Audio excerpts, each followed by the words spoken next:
President Trump signing an order just a few hours ago for a 25% tariff on auto imports, taking effect next Wednesday. Let's take a listen. This is the beginning of Liberation Day in America.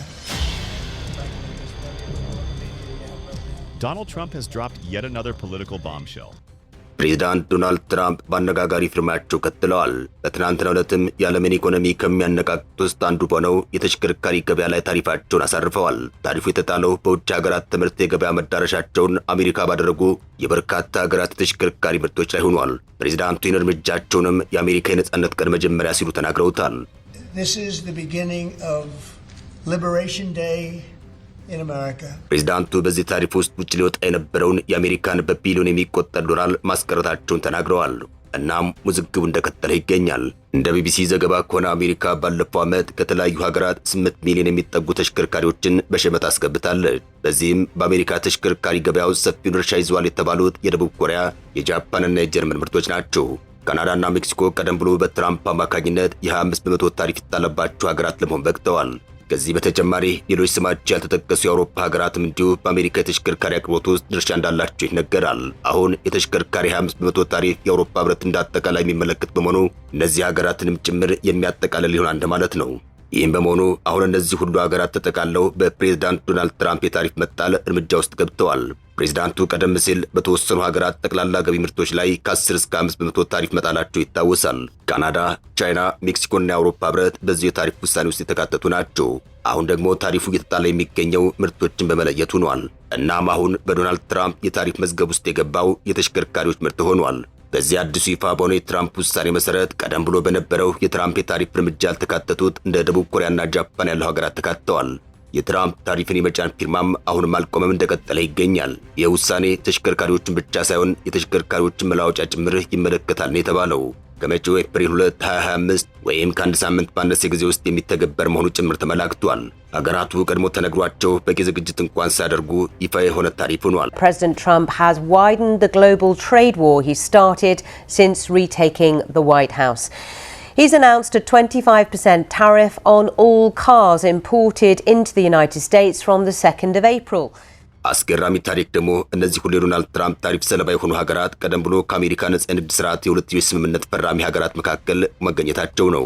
ነገር ግን ዶናልድ ትራምፕ የዓለም የንግድ ስምምነት ሆነ የሁለትዮሽ አሊያም ባይላተራሪ ንግድ ስምምነት የሚያግዳቸው ሆኖ አልተገኙም።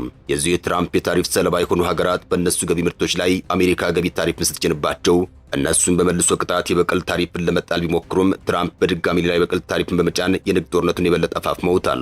ካናዳ የ25 በመቶ ታሪፍ ሲጣልባት እሷም ወደ ግዛቷ በሚገቡ በርካታ የአሜሪካ ምርቶች ላይ የ25 በመቶ ታሪፍን ጥላ ነበር።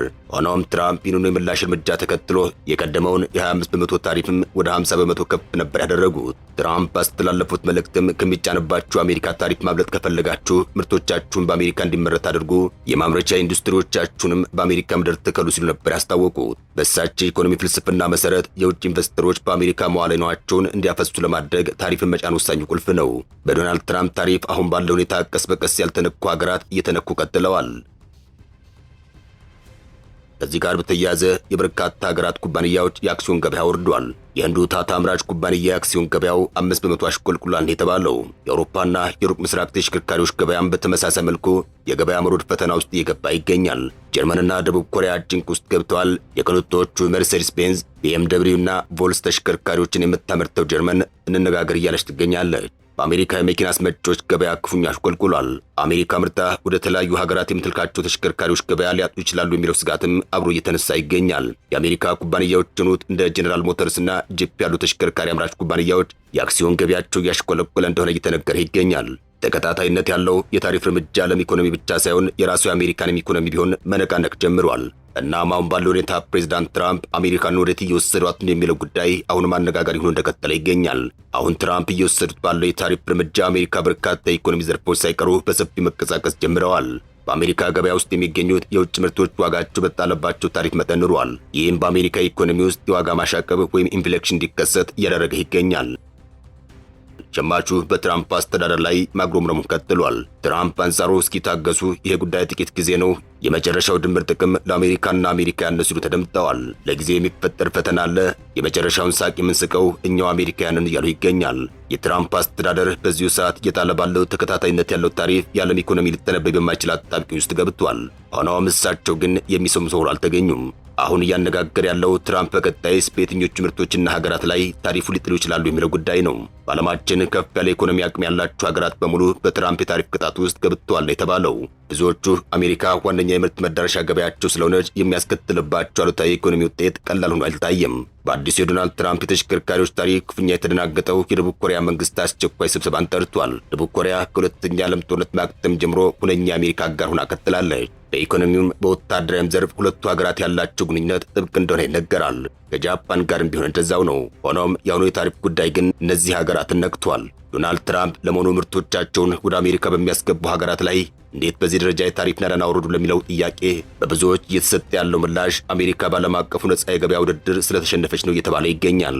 ቀደም ባሉት ጊዜያት የግሎባላይዜሽንና የዓለም የነጻ ገበያ ዋነኛ ጠበቃ አሜሪካ ነበረች። የሀገራት ምርት ያለ ኮታና ያለ ታሪፍ እንደፈለገ መዘዋወር አለበት፣ ምርትም ያለ ገደብ ይሸጥና ይለወጥ የሚል ጥብቅ የገበያ መርህ ነበራት። የዓለም የንግድ ድርጅት ሳይቀር እንዲቋቋም ያደረገችው አሜሪካ ነበረች። ይኸው በአሜሪካ የተቋቋመው የዓለም የንግድ ድርጅት መሰረታዊ መርሆም የሀገራት ምርት ያለ ቀረጥና ታሪፍ እንደፈለገ ይዘዋወር የሚል ነበር። የዓለም የንግድ ድርጅት ደብሊውቲኦን ያስጀመረችው አሜሪካ በመጨረሻ በነጻ ገበያ ውድድሩ ተሯሩጣ ማሸነፍ ይቅርና መወዳደር እንኳን አልቻለችም። የምርት ተቀባይ ሀገር ሆነች እንጂ አምርታ መሸጥ አልቻለችም። አምርቶ በሌሎች ሀገራት ገበያ ውስጥ መወዳደር ይቅርና በራሷ ግዛት ገበያ ውስጥ ሳይቀር በሌሎች ብልጫ ተወስዶባታል። ይህም በመሆኑ ነጻ የንግድ ልውውጥና ገበያ ስርዓትን በሚገባ የተጠቀሙበት እንደ ቻይና፣ ደቡብ ኮሪያና ጃፓን እንዲሁ አውሮፓ ሀገራት በምርቶቻቸው የአሜሪካንን ገበያ አጥለቅልቀዋል። የአሜሪካ ምርቶች በዚያው በአሜሪካ ምድር ተመርተው እዚያው ለገበያ እየቀረቡ ባህር አቋርጠውና በሌላ ሀገር ተመርተው በአሜሪካ ገበያ ውስጥ የሚሸጡት በልጠው በዋጋ ተመራጭ መሆን ችለዋል። በተለይ ደግሞ በዋጋ በኩል በርካታ የአሜሪካ ምርቶች በራሳቸው በአሜሪካን ተመራጭ መሆን አልቻሉም። ይህም ለዓመታት የቀጠለ የገበያ ሂደት ሆኗል። አሜሪካም ለዚህ ከባድ ውድድር ምላሽ መስጠት አልቻለችም። የአሜሪካ የአመራር ስርዓት የሀገሪቱ ምርቶች ሌላ ሀገር መወዳደር ይቅርና በዚያው አሜሪካ እንኳን እንዳይወዳደሩ አድርጓቸዋል። ውድድርን በውድድር መመለስ አቅቷታል። እናም ይህ ጉዳይ ሲከሰት የአሜሪካ ምርቶች እንዴት ተወዳዳሪ ሆኖ መውጣት አልቻሉም ተብሎ ከመጠየቅ ይልቅ የትራምፕ መነጽር አንድና አንድ ብቻ ሆኖ ታይቷል። እሱም ታሪፍና ታሪፍን መጫን የሚለው ሆኗል።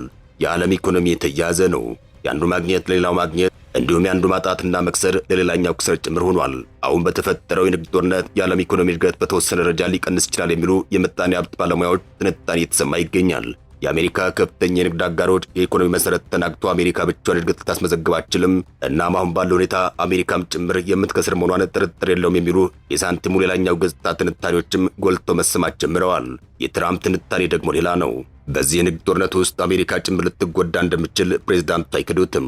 ሆኖም እሳቸው የሚሉት ችግሩ ጊዜያዊ ነው፣ መፍትሄው ግን ዘለቄታዊ ስለሚሆን ጥቂት ታገሱ የሚል ሆኗል። የሚገርመው በዚህ የዶናልድ ትራምፕ የተሽከርካሪዎች ታሪፍ የወዳጃቸው ኤለን መስክ ቴስላ መኪና ሳይቀር ተጎጂ ሆኗል። ቴስላ ከቻይና እስከ አውሮፓና ሰሜን አሜሪካ ድረስ ሰፊ የገበያ ድርሻ እንዳለው ይነገራል። ሆኖም ባለቤቱ ኤለን መስክ ከዶናልድ ትራምፕ ጋር የገባበት የፖለቲካ ቁርኝት የቴስላ ተሽከርካሪ ምርቶች ከገበያ እንዲወጡ እያደረጋቸው ይገኛል። የሆነው ትራምፕ በትናንትናው ዕለት በተሽከርካሪዎች ላይ አዳዲስ ታሪፍን ይፋ ከማድረጋቸው ቀደም ብሎ ነው። በአገራት ላይ ታሪፍ እንዲጫነ ከጀርባ ሆኖ ፕሬዝዳንቱን እየዘወረ ያለው ኤለን መስክ እንደሆነ ይነገራል። እናም በበርካታ ሀገራት ያሉ ዜጎች የኤለን መስክን ቴስላ ተሽከርካሪዎች በስፋት ሲያቃጥሉ ታይተዋል። የእሱን ገበያ አንገዛምና ከገበያ መውጣት አለበት በሚል ሰፊ የማህበራዊ ሚዲያ ቅስቀሳ በመደረጉ በየሀገራቱ ያለው የቴስላ ተሽከርካሪ ገበያ በከፍተኛ ደረጃ ያሽቆለቆለበት ሁኔታ ታይቷል። በሚገርም ሁኔታ የሆነው በሌሎች ሀገራት ብቻ ሳይሆን በራሷ በአሜሪካ ጭምር ነው። ኤለን መስክ የአሜሪካን የፌዴራሉ መንግስት የአሰራር ብቃት በማሳደግ ውጤታማ አደርጋለሁ በሚል ዶጅ የሚባል ኩባንያ አቋቁሞ በርካቶችን ከስራ ውጭ እያደረገና ድርጅቶችንም አታስፈልጉም በማለት በመዝጋት ላይ በመሆናቸው በአጭር ጊዜ ውስጥ በርካታ ተቃውሞ ገጥመውታል። በመላው አሜሪካ ይቅርታ በመቀጣጠሉ ጸረ ኤለን መስክ ሰልፎችም ሳይቀር ተካሂደዋል። በዚህ መሃል ትራምፕ ብቅ ብለው የ25 በመቶ የተሽከርካሪ ታሪፍ አድርገዋል። የዚህ ሰለባ የሆኑ ሀገራት በአሜሪካ ተሽከርካሪዎች ላይ የበቀል ታሪፍን የሚጥሉ ከሆነ ቀድሞውኑ ከገበያ ውጭ የተደረገ የነበረው የኤለን መስክ ተሽከርካሪም ከገበያ ውጭ የመሆኑ ጉዳይ አይቀሬ ነው እየተባለ ይገኛል። ፕሬዝዳንቱ አዲሱን የተሽከርካሪዎች ታሪፍም ይፋ ካደረጉ ሰዓታት ተቆጥረዋል። የሌሎች ሀገራት ቀጣይ ምላሽም እየተጠበቀ ይገኛል። በዚህ የተሽከርካሪዎች ታሪፍም ክፉኛ ጎዳለሁ ብላ ያሰበችው ጀርመን ከሁሉም በፊት በዚሁ ዙሪያ አሜሪካና የአውሮፓ ህብረት ቁጭ ብለው መምከር ይገባቸዋል ስትል ጥሪዋን አቅርባለች። አበቃን። መልካም ጊዜ ተመኘን።